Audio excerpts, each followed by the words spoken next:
میرے بھائیوں، نبی کریم صلی اللہ علیہ وسلم کی زندگی میں اس کی پیشن گوئی کر دی گئی تھی. نبی کریم صلی اللہ علیہ وسلم کو بتا دیا گیا تھا، نبی کریم صلی اللہ علیہ وسلم کو مطلع کر دیا گیا تھا.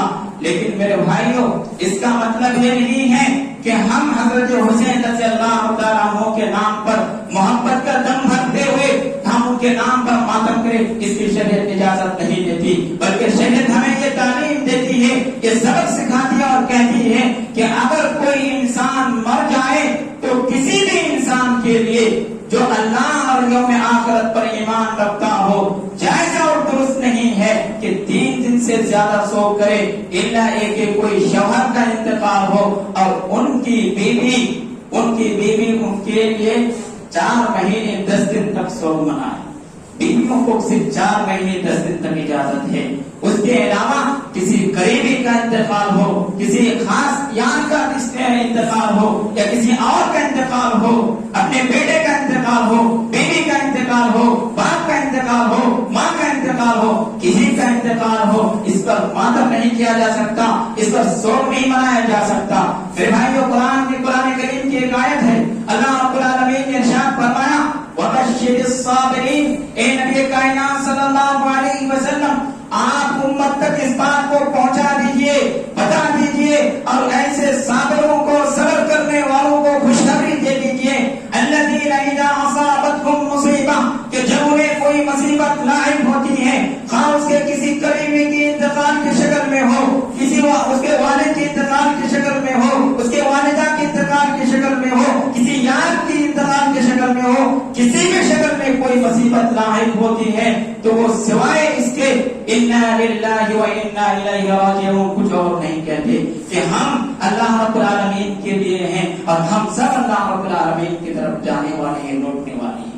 آگے اللہ رب العالمین نے ارشاد فرمایا اولئک علیہم صلوات من ربہم ورحمہ. یہی وہ لوگ ہیں جن پر اللہ رب العالمین کی رحمتیں نازل ہوتی ہیں، برکتیں نازل ہوتی ہیں. واولئک هم المهتدون. اور یہی وہ لوگ ہیں جو اللہ رب العالمین کے نزدیک ہدایت یافتہ ہیں. میرے بھائیوں، اگر آپ چاہتے ہیں کہ آپ کا شمار ہدایت یافتہ لوگوں میں ہو تو ایسی صورت میں صبر کرنا پڑے گا، صبر کا دامن تھامنا پڑے گا. میرے بھائیوں، یہ حضرت حسین رضی اللہ تعالیٰ عنہ کی شہادت اور کچھ نام نہاد مسلمان کے حوالے سے چند باتیں تھی.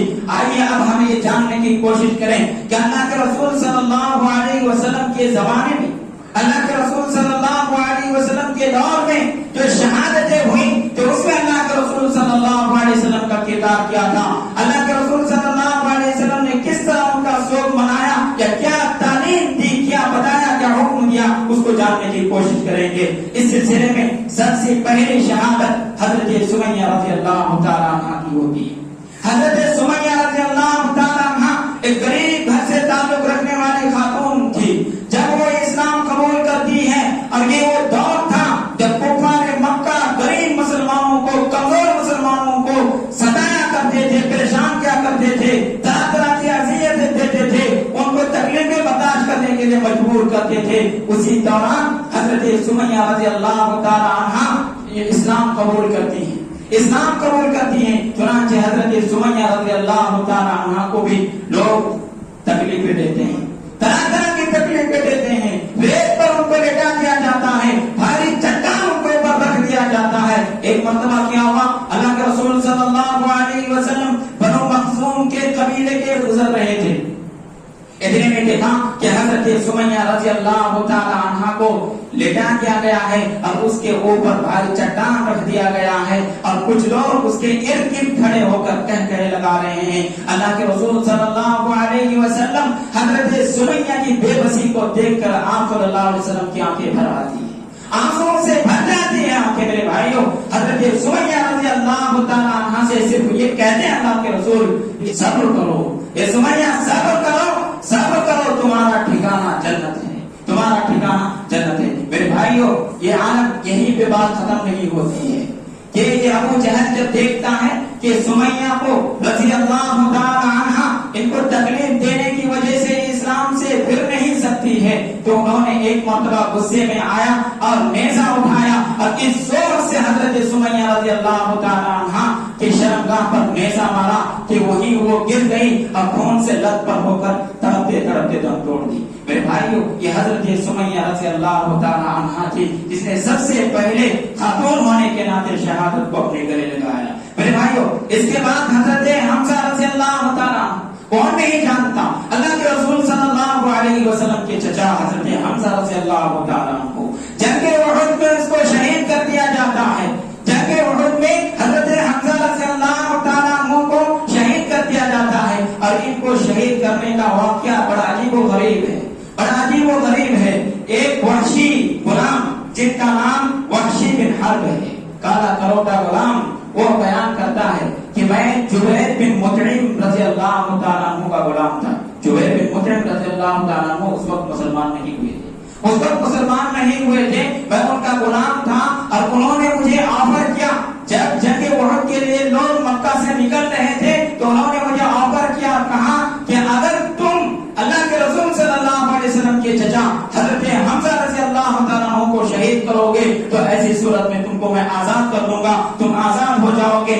اس کو یہ بات کہہ دی جاتی ہے کہ حضرت جبیر بن مطعم رضی اللہ تعالیٰ عنہ کے چچا طعیمہ بن عدی ان کو حضرت حمزہ رضی اللہ تعالیٰ عنہ نے جنگ بدر میں قتل کیا تھا. اسی کا بدلہ لینے کے لیے اس غلام کو حضرت جبیر بھیجتے ہیں اور وہ جاتا ہے. جانے کے بعد اسی دبردو میں رہتا ہے, اسی فراق میں رہتا ہے کہ حضرت حمزہ نظر آ جائے. دور سے حضرت حمزہ رضی اللہ تعالیٰ عنہ نظر آتے ہیں اور وہ اس طاق میں رہتے ہیں, اس فراق میں رہتے ہیں کہ وہ کب قریب آئے تو میں ان پر حملہ کروں. چنانچہ وہ ایک پتھر کے پیچھے چھپ کر کھڑا ہو جاتا ہے.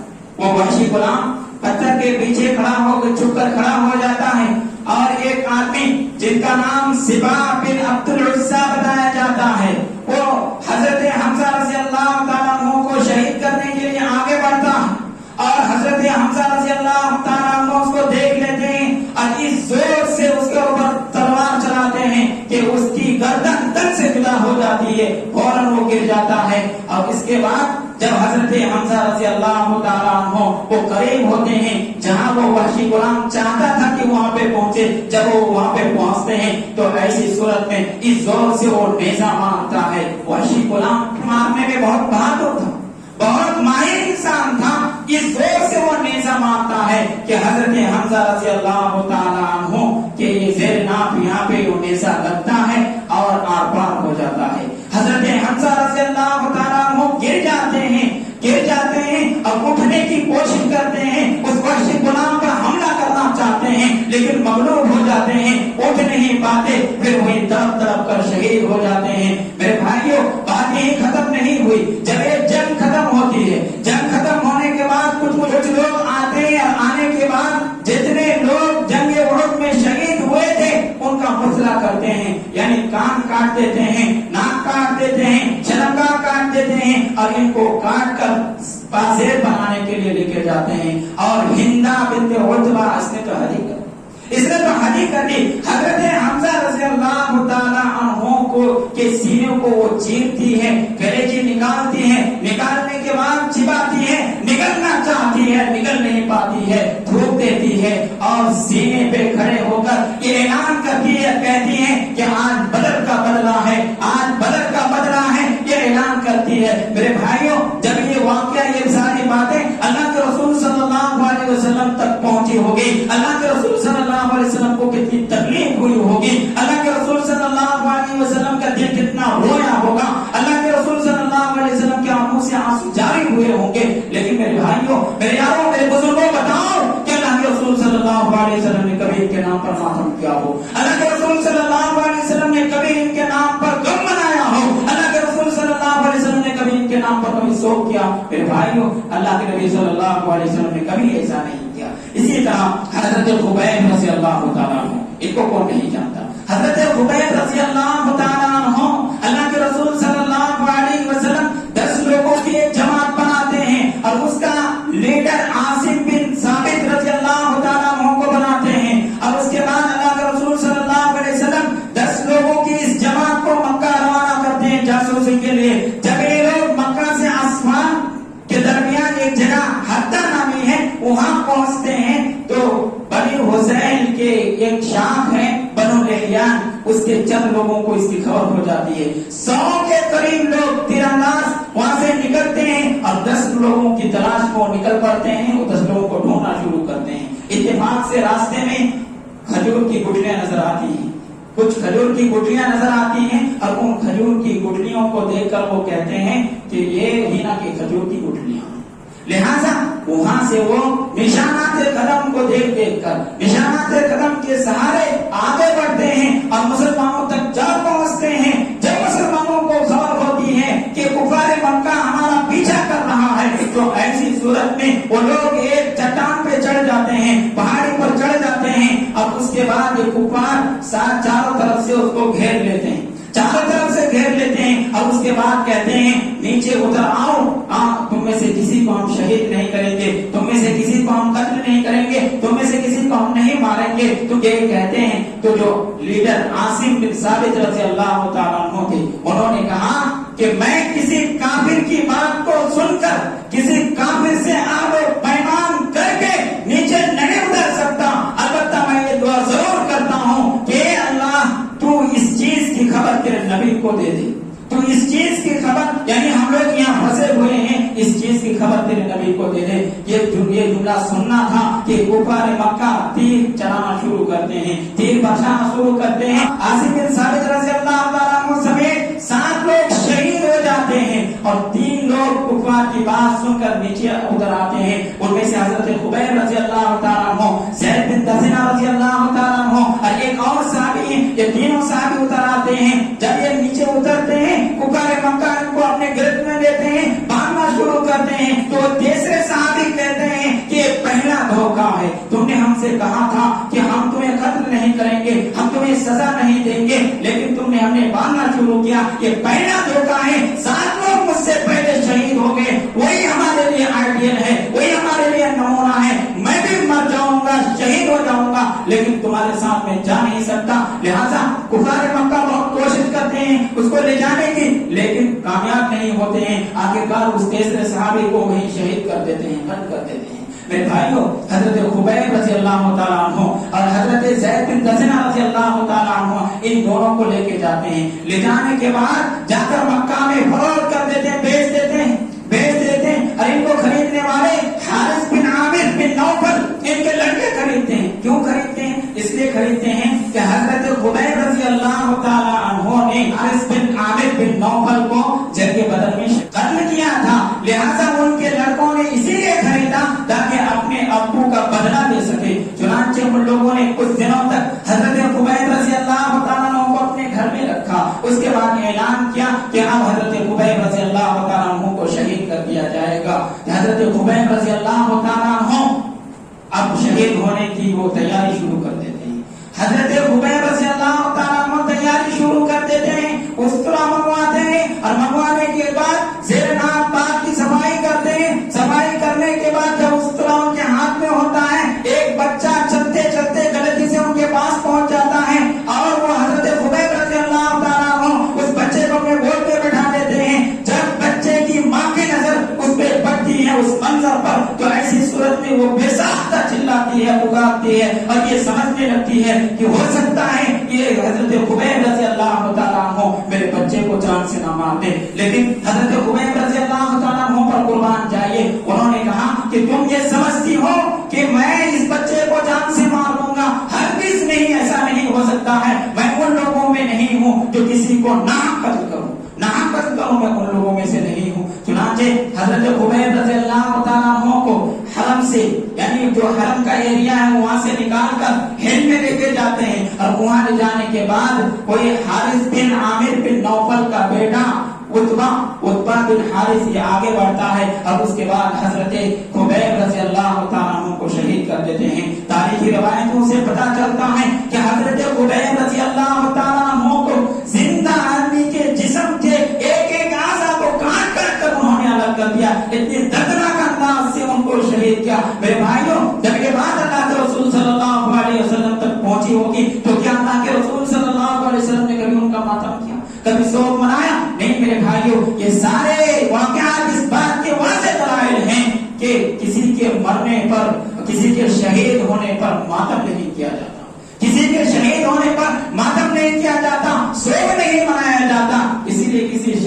کیا یہ خوب کہا ہے کہ کہہ دو غم حسین منانے والوں سے کہ مومن کبھی شہداء کا ماتم نہیں کرتے۔